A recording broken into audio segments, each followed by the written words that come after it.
তুরস্কে জরুরি অবতরণ ইসরায়েলি বিমানের, জ্বালানি দেয়নি বিমানবন্দরের কর্মীরা।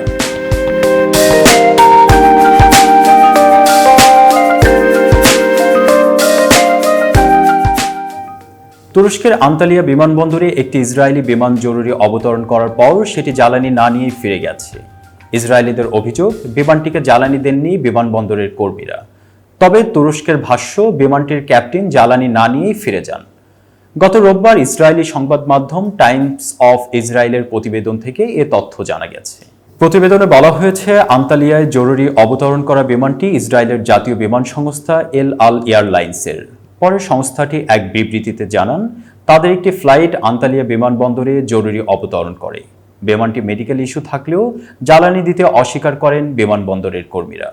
তুরস্কের এমন আচরণের পরে অনেকটা বাধ্য হয়ে বিমানটি গ্রিসের রোডসের উদ্দেশ্যে যাত্রা করে। সেখান থেকে জ্বালানি নিয়ে ইসরায়েলে ফেরে বিমানটি। উল্লেখ্য, এই ফ্লাইট পোল্যান্ডের রাজধানী ওয়ারেশ থেকে ইসরায়েলের রাজধানী তেল আবিবের উদ্দেশ্যে রওনা করেছিলেন। তুরস্কের একটি কূটনৈতিক সূত্র জানিয়েছে, বিমানটিতে একজন যাত্রী অসুস্থ হয়ে পড়লে তার চিকিৎসার জন্য বিমানটিকে জরুরি অবতরণের অনুমতি দেওয়া হয়েছিল। মানবিক দিক বিবেচনায় বিমানটিতে জ্বালানি দেওয়ার সিদ্ধান্ত হয়। তবে সব ধরনের প্রাসঙ্গিক প্রক্রিয়া শেষে এর আগেই ক্যাপ্টেন অন্যত্র চলে যাওয়ার সিদ্ধান্ত নেন।